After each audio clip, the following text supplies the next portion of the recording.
What's up, everybody? Welcome back to another Pitching Ninja's filthiest pitches of the day. I am Pitching Ninja, and I'm here with Big Papa, Will Leahey. What's happening, Will? That's right, Ninja. You know, there's some companies like Spotify famously gets 6 months paternity leave. Here at Pitching Ninja, we get about 5 days. Yeah. No, I'm kidding. It's great to be back, Ninja. Back for the love of the game. Everything's great. Family's great. Everything's amazing. And also, while we're at it, happy birthday, America.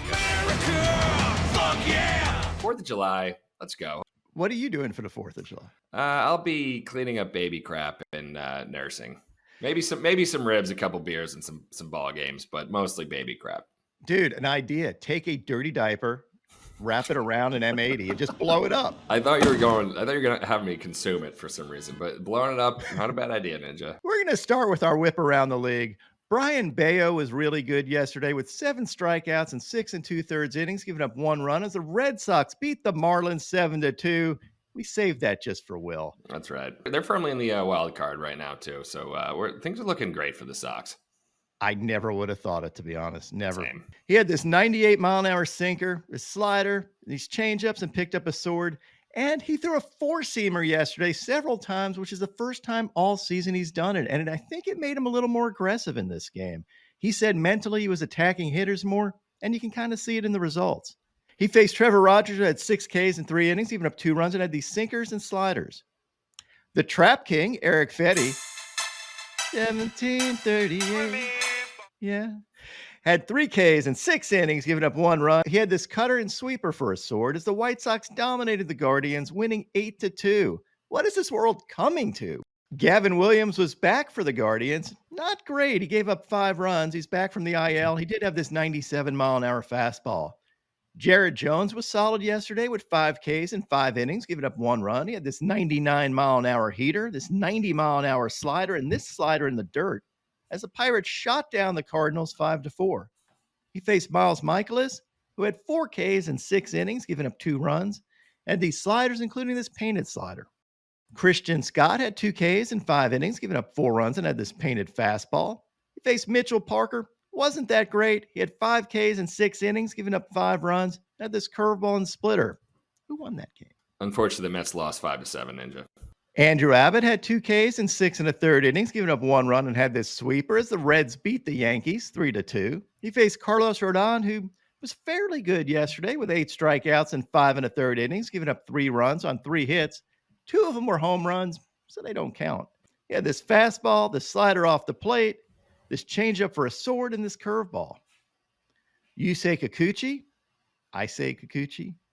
You say Kikuchi, I say Kikuchi. Had 5 Ks in 5 2/3 innings, giving up 2 runs. He had these 97-mile-an-hour fastballs and this back foot slider for a sword. He faced Ronel Blanco, who had 4 Ks in 5 2/3 innings, giving up 2 runs. He had these changeups and sliders. His ERA right now is 2.53. Is he an all-star, Will? Ninja, I think he might be. And almost more long-term, I'm wondering your opinion on it. Is he the real deal? I mean, he is the guy for the fans out there. If you don't remember, he threw a no-hitter already this year, and he's been pretty good ever since. I keep thinking he's not the real deal, and I've said this multiple times, but he's making a liar out of all of us. Dude just does nothing but win and pitch well. So he's the real deal. Yes, he's the real deal, which means now he's going to give up 20 runs this next. But he didn't give up 20 runs this game because the Astros beat the Jays 9-2. And the Astros are beating everybody. And now it looks like the Astros are going to make the playoffs now after having one of the worst starts in history. This team just never dies. They don't. You're going to have to stab them with a wood stake in their heart or something. That's how they killed. I think that's how they killed Dracula, is it? Yeah, I think that's the classic move to kill vampires. And we probably shouldn't be saying this about the Astros because there's many people that actually want to kill the Astros. So if you see any Astros in the street, do not stab them in the heart with a stake, please. Chris Sale went 6 innings with 9 Ks. Nice. Giving up only 1 run as the Braves tomahawked the Giants 3-1. Sale, of course, had his usual mix of fastballs, changeups, and sliders, and his resting pitch face. Dude just looks like he wants to kill somebody. He's been so good, dude. So good. He has. It's been bittersweet, man. I love him so much, but he left the Sox this year, and he hadn't been this Chris Sale in like 6 years. So it stinks. The first year he left, he's just amazing again, but good for him. He faced Jordan Hicks, who had 6 Ks in 5 innings, giving up 3 runs. He had these fastballs, splitters, and sweepers. Zach Wheeler had 7 Ks in 6 innings, giving up 2 runs. As the Phillies beat the Cubs 5-3, he had these 2-seamers, splitters, and curveball. He faced Shota Imanaga, who had 8 Ks in 6 innings, giving up 3 runs.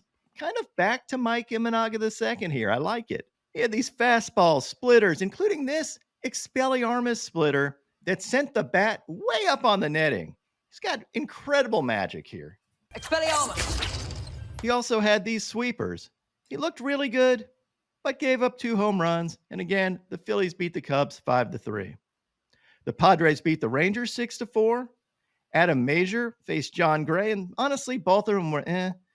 Major had 4 Ks in 4 innings, giving up 4 runs and had these sliders. John Gray had 2 Ks in 4 innings, giving up 3 runs and had these sliders. Kader Montero had 4 Ks in 6 1/3 innings, giving up 2 runs. The Tigers clawed the Twins 9-2. He had these sliders, and he faced David Festa, who had 6 Ks in 5 innings, but gave up 7 runs. That is painted fastball and sliders. Michael Flocka had 8 Ks in 6 innings, giving up 1 run as the Royals beat the Rays 4-2. He had these cutters, sliders, changeups, and picked up a sword. He faced Ryan Pepio, who went 4 innings, giving up 2 runs. He had no Ks, so Pepio, no highlights for you. Colin Ray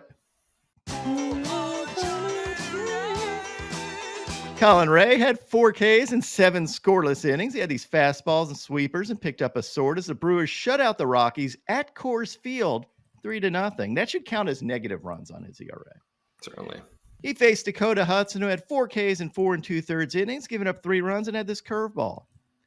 Gavin Stone had a pretty below-average start for him. He had 3 Ks in 3 innings, giving up 4 runs. His sliders were good, though. He had this dirty slider and painted slider, not a lot of whiffs. He faced Christian Mena, who had 2 Ks in 3 innings, giving up 4 runs. He was greeted really poorly in this game, as the Dodgers homered 2 times in like the first 15 pitches in this game.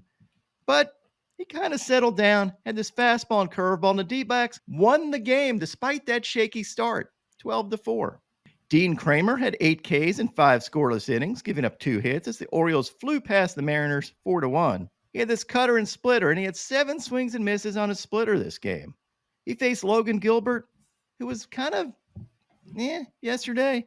He had 6 Ks in 5 1/3 innings, giving up 4 runs. He had this 98-mile-an-hour fastball, this cutter, a curveball for a sword, and of course, his nasty splitter. In the outing of the day yesterday, Joey Estes had 4 Ks in a complete game shutout, Maddox style. Woo! Woo!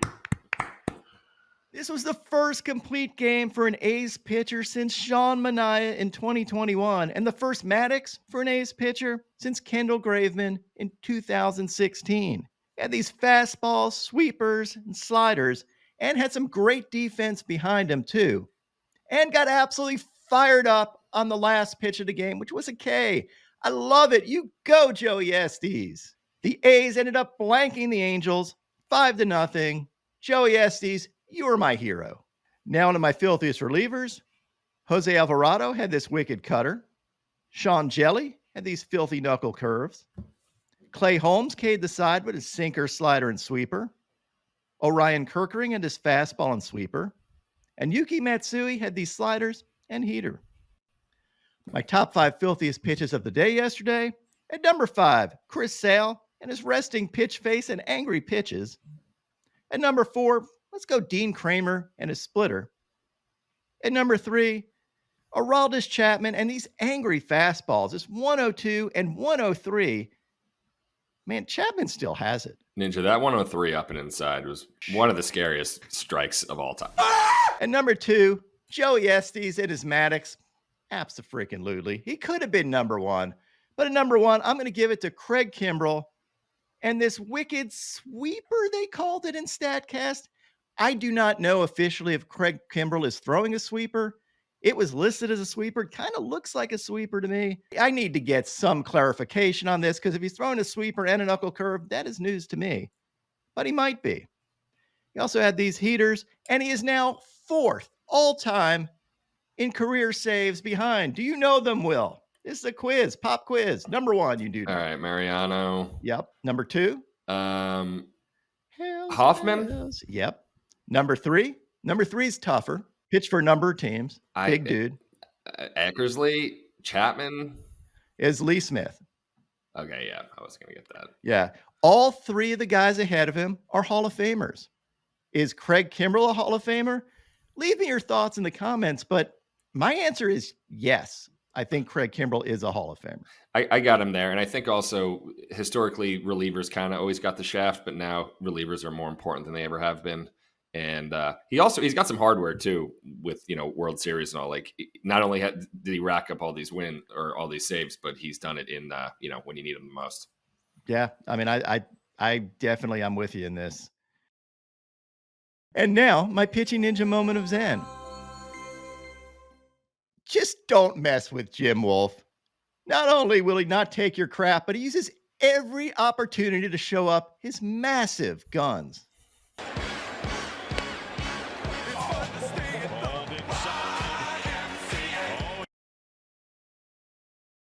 My picks of the day today are a 3-leg parlay. I'm going to start out with a same-game parlay of Bryce Miller for 5 Ks or more and Corbin Burns for 7 Ks or more, and then top it off with Zach Gallen for 5 Ks or more. What would your picks of the day be?